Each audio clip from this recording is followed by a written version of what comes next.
नमस्कार दोस्तों, मेरा नाम है दीपाली और स्वागत है आपका मेरे YouTube चैनल चेरी ब्लॉसम में। दोस्तों, गर्मी बहुत ज़्यादा तेज़ पड़ने लगी है, तो देखिए हमने अपने गार्डन में ऊपर ही ग्रीन नेट लगा लिया है। इससे ये मेरे पौधे थोड़ा दिन भर की गर्मी से बचे रहते हैं। तो आज का जो हमारा टॉपिक है वो है कि हम इतनी तेज़ गर्मी में अपने पौधों की जो देखभाल करते हैं उसमें सबसे ज़्यादा ज़रूरी होता है, हमें ये मन में ख्याल आता है कि इस समय हम किस तरीके का फर्टिलाइज़र अपने प्लांट्स में दें, क्योंकि ये टाइम बहुत तेज़ गर्मी का है। वैसे भी 25 मई से नौतपा शुरू हो गया है। नौतपा यानी नवताप भी जिसे कहते हैं, ये एक मौसम का ऐसा बदलाव है, ये नेचुरल चेंजेस हैं मौसम के, जिसमें जो कि फ़ायदेमंद होता है मौसम के लिए भी। वैसे तो बहुत तेज़ गर्मी होती है, बिल्कुल आग बरसती है आसमान से, पर ये धरती के लिए बहुत फ़ायदेमंद चीज़ होती है। इसमें जितनी भी हमारी मिट्टी है, ये सारी इतनी तेज़ धूप इनमें पड़ती है कि इसके अंदर जो बैक्टीरिया होते हैं, जो फंगस होती है, जो बहुत दिनों से बनी हुई इसमें नमी होती है, वो सूख जाती है और एक तरीके से मिट्टी फिर से नई हो जाती है। तो ये प्रोसेस बहुत अच्छा है समय के लिए। तो इसमें हमें अपने पौधों का भी ध्यान रखना है। और देखिए ये मेरी गिलोय की बेल है और इसमें गिलोय के वो निकलने लगी हैं पत्तियाँ, और एक हमने ये चिड़िया का घोंसला भी यहाँ लगा दिया, क्योंकि गर्मी तेज़ पड़ने लगी है। तो इसमें हम यहाँ दाना भी डाल देते हैं। चिड़िया अक्सर यहाँ पर आके ये दाना भी चुगती है और पानी भी पास में ही रख दिया है। तो इस तरीके से तो हम आने वाली इन चिड़ियों का ध्यान रखते हैं। और आगे हम बात करेंगे कि इस मौसम में, इतनी तेज़ गर्मी में, हम लोगों को अपने प्लांट में किस तरीके की खाद देनी चाहिए। ये तो फैक्ट है कि इस टाइम हमें इतनी तेज़ गर्मी में केमिकल खाद से अच्छा होममेड खाद दें। घर में बना के, जो हमारे किचन से वेस्ट निकलता है उससे खाद बना के हम लोग अपने प्लांट्स में दें। जैसे आप देख रहे होंगे, हम डेली अपने जो भी किचन का वेस्ट निकलता है उसे इस बाल्टी में इकट्ठा कर लेते हैं और इसमें पानी भर के रख देते हैं कम से कम 2-3 दिन के लिए। ये 2-3 दिन में बन के बहुत ही आसानी से रेडी हो जाता है। और करीब 3 दिन के बाद अब हम आपको दिखा रहे हैं, इसमें आलू के भी छिलके हैं, फ्रूट्स के भी छिलके, फ्रूट्स में बनाना है, एप्पल है, इस तरीके के फ्रूट्स हम डाल देते हैं। और बाकी प्याज के छिलके हों, मतलब ये जो खाद है, ये खाद आपके पौधों की हर ज़रूरत को पूरा करती है। इसमें हर तरीके के पोषक तत्व होते हैं जो प्लांट को बढ़ने के लिए, फूल खिलने, कलियां बनने के लिए ज़रूरत होती है, जैसे कि फास्फोरस, मैग्नीशियम, जिंक, नाइट्रोजन, इस तरीके के सारे ज़रूरी पोषक तत्व होते हैं।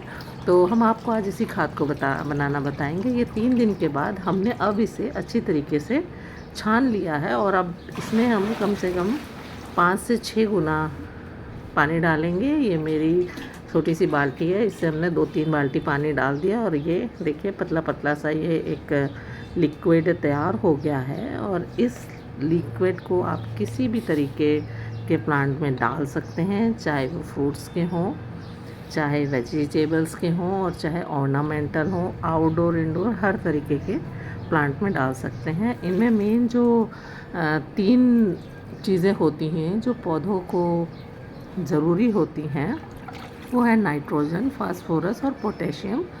ये तीनों ही इसमें बहुत अच्छी मात्रा में होती हैं।